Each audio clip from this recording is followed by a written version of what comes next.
Hello everyone, I am back with the sixth lecture of the chapter Going Places from your book Flamingo. Students, in the previous lecture we have already discussed that Sophie lies to Jancy again with her made up story. She got the chance to tell her the truth, but instead of coming up with the truth she lies to her again. हमने last lecture में ये देखा कि जैंसी उससे आकर पूछती है कि तुम ये क्या बातें सबको बता रही हो, what have you been telling everyone about Danny कैसी।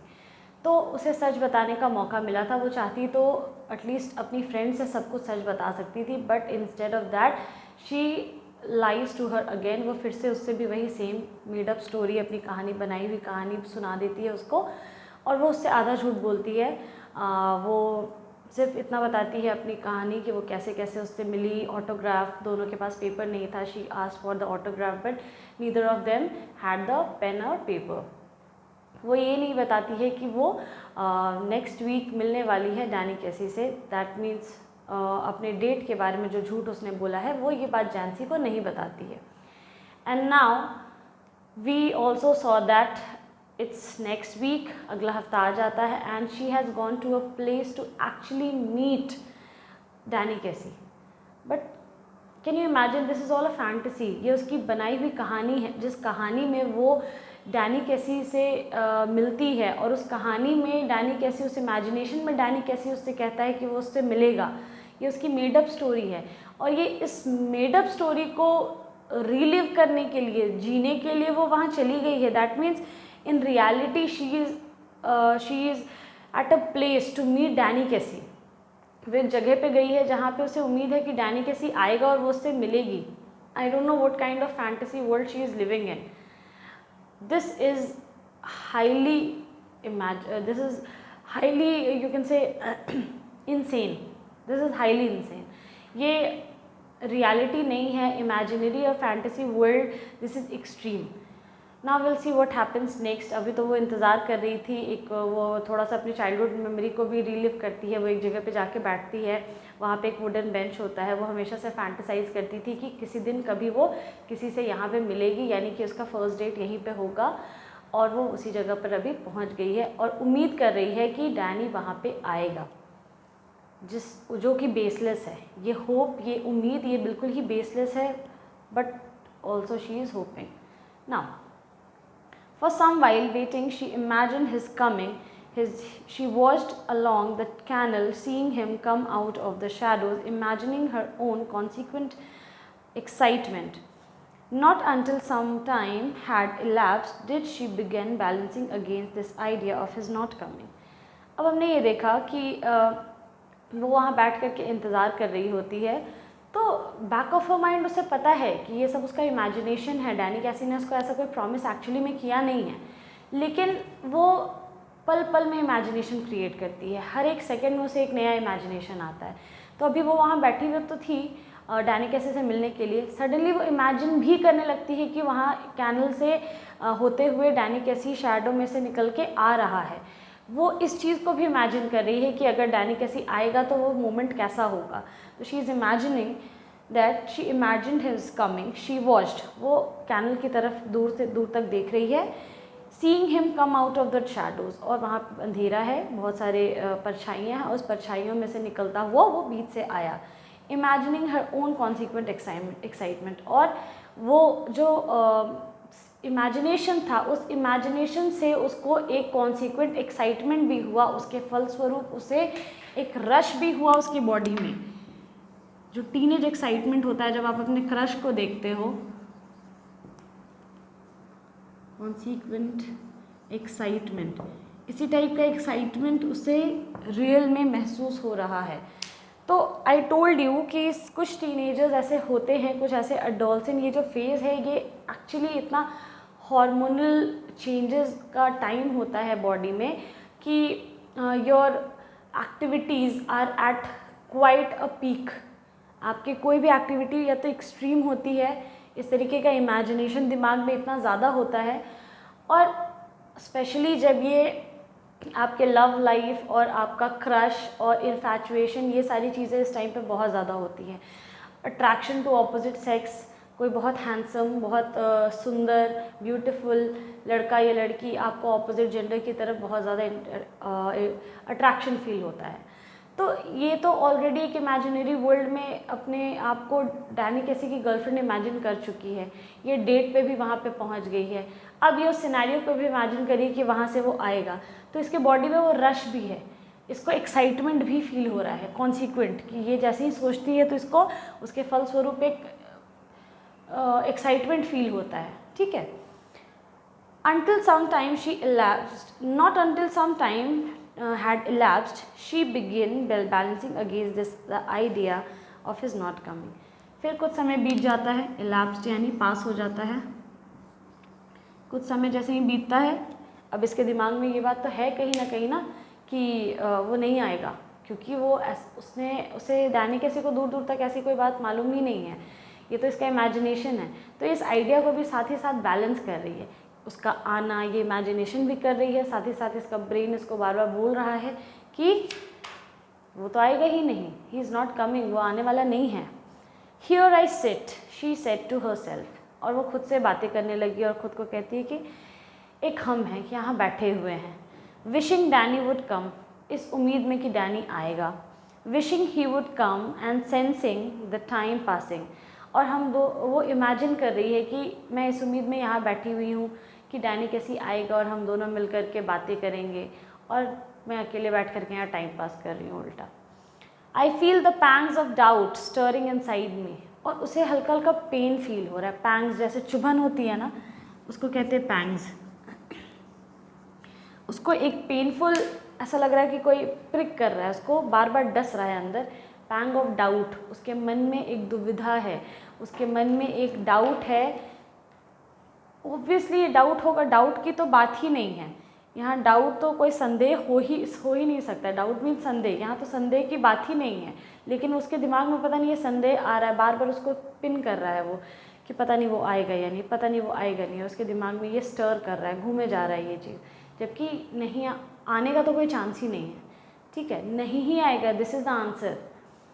आई watch for him but still there is no sign for him, वो उससे गुस्सा भी हो रही है, उसके नहीं आने पे उसको दर्द भी महसूस हो रहा है, वो फील कर रही है जैसे एक्चुअली एक रिलेशनशिप में जब दो लोग हैं तो उसमें दूसरा वाला अगर आपको डिसअपॉइंट कर देता है, तो if you love that someone, तो आपको कैसा पेन फील होता है कि दैट समवन हर्ट मी, वो उसने आपको हर्ट किया, उसने आपके इमोशन को हर्ट किया, कहीं पे प्रॉमिस करके वो नहीं आया। तो यहाँ तो वैसा कोई सिनेरियो ही नहीं है, बट स्टिल वो अपने इमेजिनेशन से ही वो हर्ट हो रही है कि उसको आना चाहिए था, वो नहीं आया। एक तो यहाँ पे मुझे दर्द हो रहा है, मैं फील कर रही हूँ, डाउट हो रहा है मुझे, और एक मैं जो हर समय उसके लिए उसके बारे में सोचते रहती हूँ। वॉच फॉर हिम का मतलब उसके बारे में अच्छी बातें सोचना, उसका केयर करना, और वो आया भी नहीं, देखो वहाँ इसके आने का कोई नामो निशान नहीं है। I remember Geoff saying, but still there is no sign of him. I remember Geoff saying he would never come, and how none of them believed me when I told them. और वो Geoff की बातों को याद करती है। Geoff ने उसको साफ साफ बोल दिया था कि वो नहीं आएगा। वो जब बताती है कि हम दोनों का डेट है नेक्स्ट वीक, वो मुझे मिलने के लिए बुलाया है, तो वो कहता है एज इफ़ ही कम, वो आएगा जैसे कि और वो मतलब ये अनबिलीवेबल था उसके लिए कि डैनी कैसी जैसा आदमी, वो भी मेरी बहन जो कि अभी स्कूल पास आउट है, वो उससे मिलने के लिए क्यों आएगा। तो इसलिए वो कहता है, वो इसकी बातों पे तो यकीन करता नहीं है। तो अभी वो उसी की बातों को, जियोफ की बातों को याद कर रही है और कहती है कि जियोफ ने सच कहा था कि वो नहीं आएगा, और मैंने कैसे उसकी बातों पे बिलीव नहीं किया था, कोई मेरी बात पे यकीन नहीं कर रहे थे। अब तो उन लोगों को बिलीव हो जाएगा कि मैं झूठ बोल रही थी या मैं गलत साबित हो जाऊंगी, है ना। He would never come and how none of them believed me when I told them. कोई मेरी बातों पे यकीन नहीं कर रहा था जब मैंने उन लोगों को बताया। I wonder what will I do? What can I tell them now if he doesn't come? अब वो इस बात को सोच रही है कि मैं क्या बोलूँगी उन लोगों को, क्या मुँह दिखाऊँगी उन लोगों को। मैंने इतना लंबा लंबा झूठ तो बोल दिया, मैं उन लोगों को क्या बोलूँगी, क्या वो लोग सोचेंगे मेरे बारे में। यानी कि जिन जिन लोगों को, जियोफ को, जानसी को इसने जो सच झूठ बोला है, अब उनको जब ये सच बताएगी कि वो तो आया ही नहीं, डैनी कैसी तो मिलने ही नहीं आया, ये मिलने गई थी, तो ये वो लोग क्या बोलेंगे, इसके बारे में क्या सोचेंगे, और ये उन लोगों को क्या बोलेगी जाकर। But we know how it was Danny and me, लेकिन ये कहती है कि चलो कोई बात नहीं, वो नहीं आया तो उन लोगों को वो लोग क्या माने नहीं माने उससे मुझे कोई फ़र्क नहीं पड़ता है। हाँ, मुझे पता है कि मैं और डैनी कैसे हैं। मतलब शी इज़ दैट इनसेन, मतलब इनसेन फेज़ है ये उसके दिमाग का, ये एडोलसेंट का, उसका इमेजिनेशन, उसका फैंटेसी इतनी हाई है कि वो कह रही है कोई बात नहीं, डैनी नहीं आया तो कोई दिक्कत नहीं है, मुझे दूसरे लोगों से मतलब नहीं है, दूसरे क्या सोचेंगे मेरे बारे में, मुझे पता है ना कि मैं और डैनी कैसे हैं, डैनी मेरे लिए क्या मायने रखता है। दैट्स द मेन थिंग, सबसे इम्पॉर्टेंट यही है। How can you help what people choose to believe, लोग क्या सोचेंगे नहीं सोचेंगे इससे मैं कुछ नहीं कर सकती, इससे मेरा कोई लेना देना ही नहीं है, ठीक है, उन जो सोचना है उनको सोचने दो। मुझे पता है कि डैनी मुझसे प्यार करता है, मैं डैनी से प्यार करती हूँ, बस इतना मुझे काफ़ी है। कि this is the height of her imagination. इतने के बाद भी वो इस इमेजिनेशन से बाहर नहीं निकल रही है, वो अपने खिचड़ी को और पकाए जा रही है। But all the same, it makes me despondent. This knowing I will never be able to show them they are wrong to doubt me. और यहाँ पे वो हताश हो जाती है, despondent.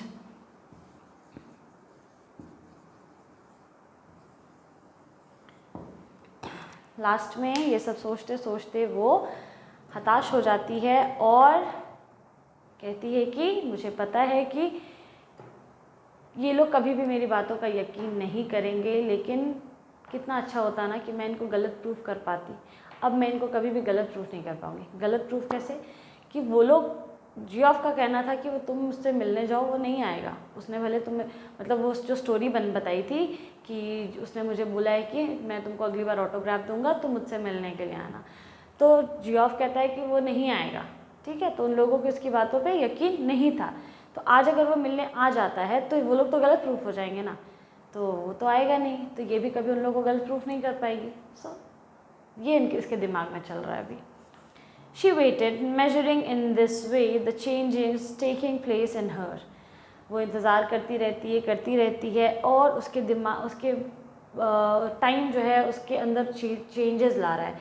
कभी वो पॉजिटिव सोच रही है, जो सच है वो सोच रही है, कभी इमेजिन कर रही है, कभी रियलिटी में जी रही है, कभी इमेजिनेशन में जी रही है, और ये जो चेंजेस है उसके अंदर आते जा रहे हैं। Resignation was no sudden thing, और ये पूरी जो चीज़ें थी ये बहुत ज़्यादा पेनफुल थी।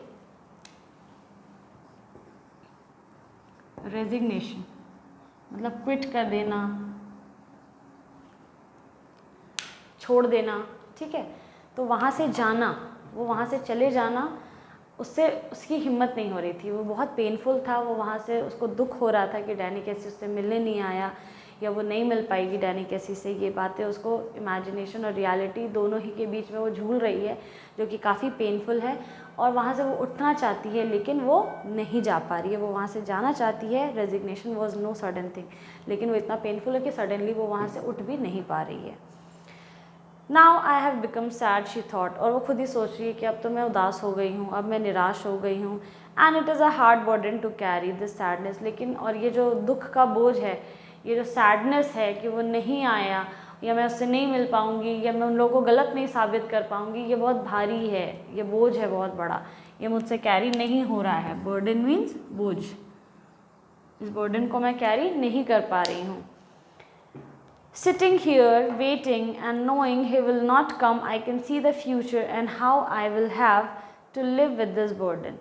वो कहती है कि मैं यहाँ बैठी हूँ, उसका इंतज़ार कर रही हूँ, और मुझे पता है कि वो नहीं आएगा, he will not come.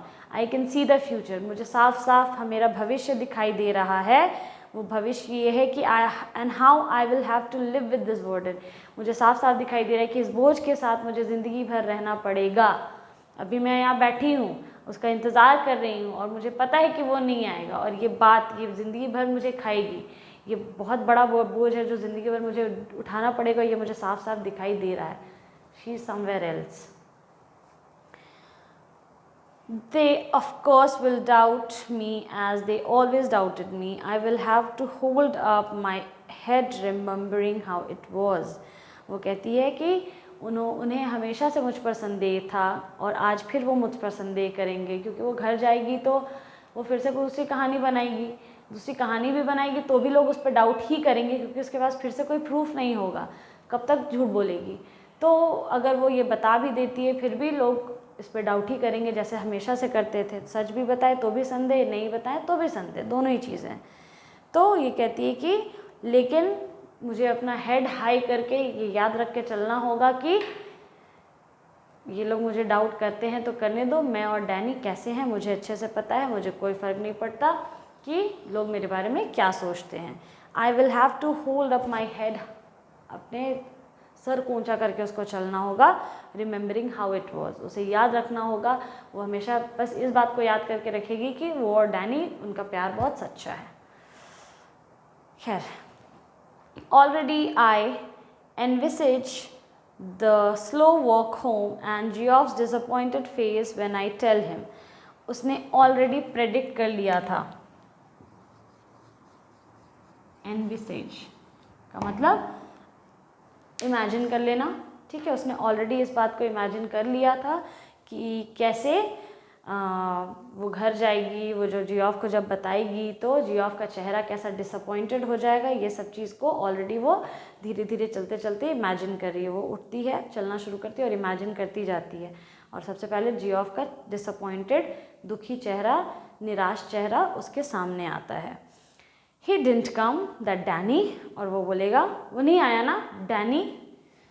And then he will fly out and slam the door, और वो कैसे वहाँ से एकदम स्पीड में निकल जाएगा और उस दरवाजे को ज़ोर से बंद कर देगा गुस्से में। ये वो ये सब इमेजिन कर रही है, ऐसा कुछ हुआ नहीं है। Okay, it is a hard thing this sadness, लेकिन ये सब इमेजिन करना बहुत ज़्यादा टफ था, बहुत मुश्किल था। बहुत ये जो सैडनेस जो उसके साथ आ रहा था, ये सब इमेजिन करते करते और बार बार ये याद दिलाना कि वो नहीं आया, ये नहीं आया, ये नहीं आएगा, ये बहुत ही ज़्यादा टफ था। इस बोझ को कैरी करना बहुत ज़्यादा टफ था। She climb the crumbling steps to the street, वो उबड़ खाबड़ जो रास्ते थे उसके, उस पर चलती है, ऊपर चढ़ती है। Outside the pub she pass her father's bicycle propped against the wall, और वो पब से क्रॉस कर रही होती है। पब एक जगह होती है जहाँ पे बार होता है, डांस वांस करते हैं लोग, ठीक है। तो वहाँ से वो क्रॉस करती है और देखती है कि उसके फादर का जो साइकिल है वो दीवार के से स्टैंड लग के वहीं पे खड़ा हुआ है। तो थोड़ा सा राहत की सांस मिलती है उसको। शी वॉज ग्लैड, वो खुश हो जाती है। He would not be there when she got home, चलो कम से कम पापा घर पे नहीं होंगे जब हम घर पहुँचेंगे, क्योंकि उसको पता है वो घर पहुँचेगी तो उसके फादर ने भी ये बात सुन ली है कि वो डैनी कैसी से मिलने वाली है आज, या वो डैनी कैसी से मिली थी, तो कुछ ना कुछ तो सवाल आएगा ही। तो कम से कम पापा घर पे नहीं होंगे जब हम जियोफ को ये बात बताएंगे तो। Excuse me, but aren't you Danny कैसी? Coming through the arcade she pictured him again outside Royce. और अभी वो जब रास्ते पे चल रही है तो इसके सामने फिर से वो आर्केड आता है। आर्केड मैंने बताया था रास्ता जिसके दोनों साइड पे दुकान होते हैं। तो ये वहाँ पे चल रही होती है और चलते चलते वापस से फिर से अपने आप को इमेजिन करती है रॉयस के दुकान के बाहर, जो रॉयस जो कपड़े का दुकान था उसके दुकान के बाहर, कि वो फिर से डैनी कैसी से बात कर रही है। और वो सवाल था excuse me aren't you Danny कैसी? एक्सक्यूज़ मी, आप डैनी कैसी है ना? फिर से अगेन वो एक नए सिनेरियो को इमेजिन कर रही है कि अब पहले उसने जो इमेजिन किया था, जो कहानी बनाई थी, उसमें क्या था कि वो दुकान के अंदर है और कपड़े देख रही है और उसके बगल में कोई आके खड़ा हो जाता है। अचानक वो देखती है कि डैनी कैसी है, तो वो ये सवाल पूछती है। अभी वो देख रही है कि आर्केड में वो बाहर खड़ी चल रही है और दुकान के बाहर वो किसी आदमी को टोक रही है और कह रही है कि आरंट यू डैनी कैसी, क्या आप तुम ही डैनी कैसी हो ना? he turns reddening slightly, और जैसे ही वो ये सुनता है कि वो डैनी कैसी है या कोई लड़की उससे पूछ रही है तो वो रेड हो जाता है, यानी कि ब्लश करने लगता है, शाई हो जाता है और कहता है येस दैट्स राइट, हाँ मैं ही डैनी कैसी हूँ। I watch you every week with my dad and my brothers, we think you are great. और वो डैनी कैसी को बताती है कि मैं मेरे भाइयों के साथ आपको रोज़ देखती हूँ, वॉच यू एवरी वीक, हर हफ्ते आपका मैच देखती हूँ, और मैं मेरे पापा और मेरे भाई के साथ आपका मैच हर हफ्ते देखती हूँ और हमें लगता है कि आप बहुत अच्छा खेलते हैं। यानी कि वो तारीफ़ करी। ये वाला कॉन्वर्सेशन पिछले बार नहीं था, ये कॉन्वर्सेशन इस बार ऐड हुआ है। वो बातें कर रही है तो उसमें वो ऐड करती है कि मैं, मेरे भाई और मेरे पापा आपके बहुत बड़े फ़ैन हैं और हमें लगता है कि आप बहुत अच्छा खेलते हो। हम लोग हर हफ्ते आपका मैच देखते हैं, क्योंकि ये लोग सैटरडे को जाते थे ना मैच देखने के लिए। ओह well now that's very nice. उस पर डैनी कैसी ये सुन के कहता है, ओह बहुत अच्छी बात है, thank you very much. I wonder would you mind signing an autograph. तो कहती है कि फिर से वो ऑटोग्राफ मांगती, बोलती मैं सोच रही थी आप मुझे अपना ऑटोग्राफ दे पाएंगे क्या। His eyes are on the same level as your own. दोनों की हाइट बिल्कुल सेम है, यानी कि आईज सेम लेवल पे कहने का मतलब दोनों एक दूसरे की आंखों में देख रहे हैं, नॉट हाइट सेम, सॉरी, दोनों एक दूसरे की आंखों में देख रहे हैं। His nose is freckled and turns upward slightly. उसकी नाक पे फ्रेकल है, यानी कि झाइयाँ पड़ी हुई हैं।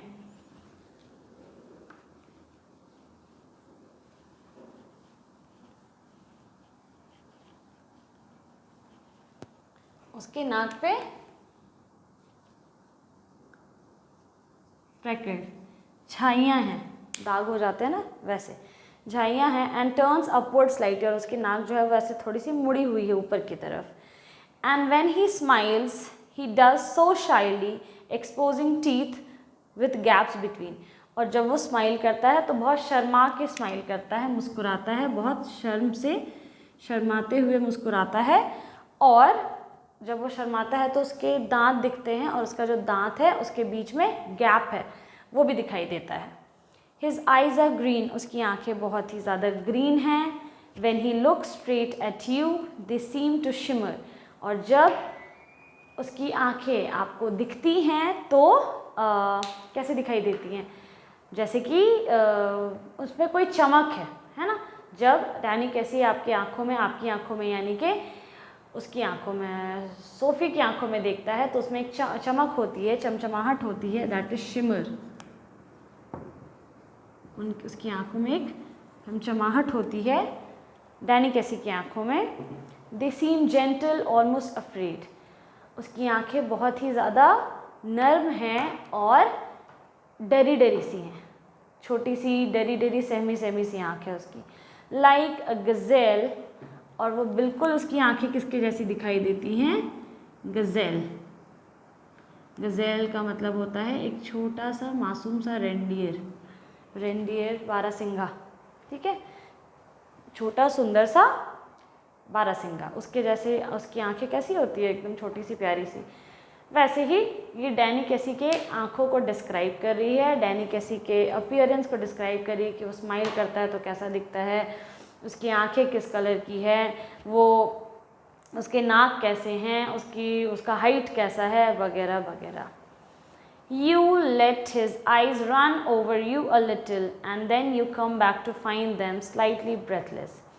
और you let his eyes run over you a little मतलब कि अभी दोनों एक दूसरे के सामने खड़े हैं तो डैनी कैसी उसको बहुत अच्छे से देख रहा है, सोफ़ी को देख रहा है, वही इमेजिन कर रही है ये सब चीज़ें, और बोल रही है कि अभी डैनी कैसी run over all over you का मतलब पूरी तरीके से अच्छे से उसके चेहरे को वो देख रहा है। और जैसे ही सोफ़ी की नज़र उस पर पड़ती है कि वो देख रहा है उसको, तो वो ब्रेथलेस हो जाता है, यानी कि उसकी सांस एक मिनट के लिए अटक जाती है। दिस इज़ सॉर्ट ऑफ एकदम जो बिगिनिंग वाला जो एडोलसेंट एज में जो फर्स्ट साइट वाला जो चीज़ होता है, first love at first sight और इनफैचुएशन, एकदम रीसेंट चाइल्डिश क्रश बोल सकते हैं उसको, ये उस टाइम वाला सिचुएशन, अब वो उसी एज की है तो उसको उसी तरीके से वो डिस्क्राइब कर रही है, इसमें उसकी गलती नहीं है। She can not help it because she is at an age जिसमें ऐसे सिचुएशंस क्रिएट होना, ऐसा इनफैचुएशन होना, ऐसा लगाव आ जाना, किसी को देख के अट्रैक्शन हो जाना बहुत ही ज़्यादा कॉमन है, बहुत ज़्यादा टू मच कॉमन है। तो वो इस चीज़ों को एकदम माइन्यूट डिटेल के साथ डिस्क्राइब कर रही है क्योंकि वो एक्सपेक्ट कर रही है ऐसा, इसीलिए। And he says I don't seem to have a pain at all. तो अभी तो उसने ऑटोग्राफ मांगा था, उसके बाद वो उसकी आंखों में खो गई थी, तो इसीलिए कहता है वो अभी डायलॉग बोलता है कि मेरे पास तो कोई पेन है ही नहीं, मैं कैसे तुम्हें ऑटोग्राफ दूँ, ये ऑटोग्राफ लेकर के नहीं जा सकती घर। आई मीन ऑटोग्राफ ये इस अपने इमेजिनेशन में इमेजिन नहीं कर सकती कि इसको ऑटोग्राफ मिल गया, क्योंकि ये इमेजिनेशन में इमेजिन कर लेगी कि इसको ऑटोग्राफ मिल गया तो इसको घर भी तो लेके जाना होगा, और ऑटोग्राफ है कहाँ, क्योंकि कोई डैनी कैसी है ही नहीं, इस रियलिटी में तो है लेकिन इसका इमेजिनेशन, इसके साथ रियलिटी में कोई डैनी कैसी नहीं है, तो ये इमेजिनेशन इससे ज़्यादा आगे नहीं बढ़ सकता है। ये इमेजिनेशन हमेशा यहीं तक रहेगा कि वो ऑटोग्राफ मांगेगी तो ज़रूर, लेकिन पेन पेपर किसी के पास होगा नहीं, ठीक है। And he says I do not seem to have a pain at all, you realize that you haven't either, और मुझे लगता है कि आपके पास भी कोई पेन पेपर नहीं है। My brothers will be very sorry you say, तो इसीलिए कहती है वो कि कोई बात नहीं, मेरे भाइयों को बड़ा पछतावा होगा ये सुन करके कि मैं तुमसे मिली और तुम मुझे ऑटोग्राफ नहीं दे पाई क्योंकि हमारे पास पेन पेपर नहीं था। And afterwards you wait there alone in the arcade for long while, और ये सब ख़त्म हो रहा है धीरे धीरे उसके इमेजिनेशन, और वो बेचारी अकेली खड़ी रह जाती है उस आर्केड में, सोचते रह जाती है क्योंकि उसके आसपास कोई डैनी कैसी नहीं है, ये कॉन्वर्सेशन हो ही नहीं रहा है, लेकिन वो इमेजिन कर रही है तो वहीं की वहीं खड़ी है। स्टैंडिंग वेयर ही स्टूड, वो वहीं खड़ी है जहाँ वो खड़ा था। Remembering the soft melodious voice, the shimmer of green eye, सब कुछ याद कर रही है कि उसकी आवाज़ कितनी मधुर है, मेलोडियस है, उसकी आवाज़ उसके कानों में गूंज रही है, वो उसकी हरे हरे आँखों में खोई हुई है, नीले आँखों में, सॉरी ग्रीन आइज, हरे आँखों में। नो टॉलर देन यू, वो ज़्यादा टॉल भी नहीं है, यानी कि उसकी ही हाइट का है, सेम हाइट का। नो बोल्डर देन यू, यानी कि उससे ज़्यादा उसका बॉडी स्ट्रक्चर भी उससे ज़्यादा वो हेल्दी नहीं है, जैसी सोफ़ी है वैसे ही वो भी दिखता है। द प्रोडिजी, स्पेशल बच्चा, unusually talented genius kid, the innocent genius, मासूम सा बेचारा जीनियस, बुद्धिमान लड़का। द ग्रेट डैनी कैसी, और महान डैनी कैसी को वो इमेजिन कर रही है, और सारे इमेजिनेशन में सिर्फ Danny Danny Danny Danny Danny ही है।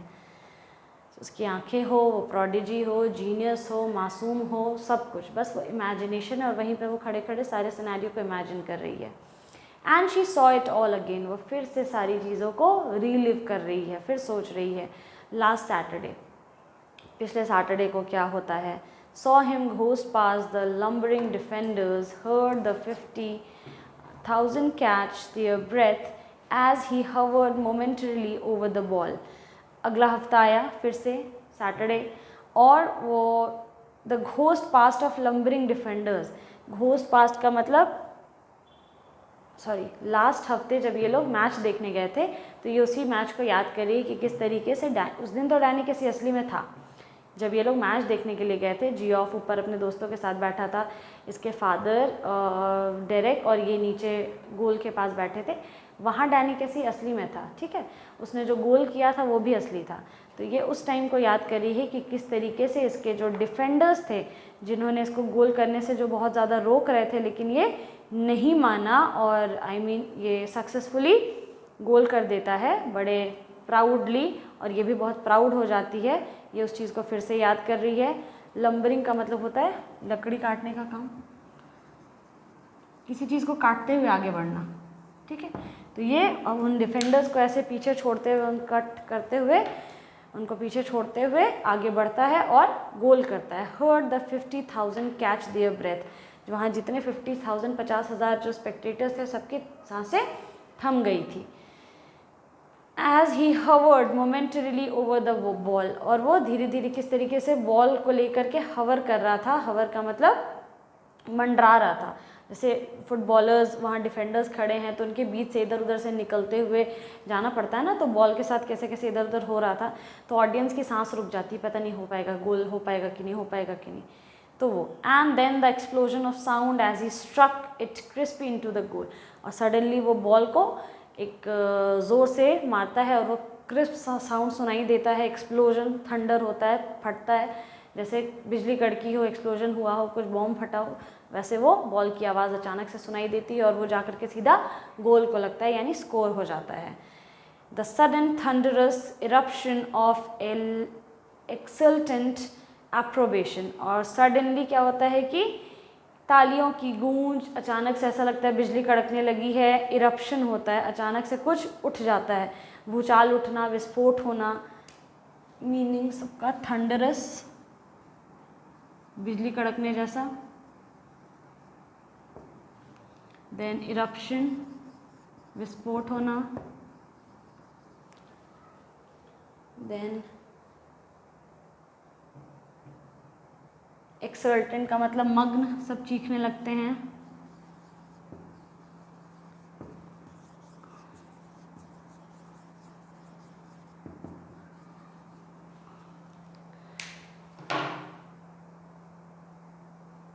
और एप्रोबेशन का मतलब होता है प्रेज़ करना, किसी को अप्रूव करना, किसी की बड़ाई करना, किसी की तारीफ़ करना।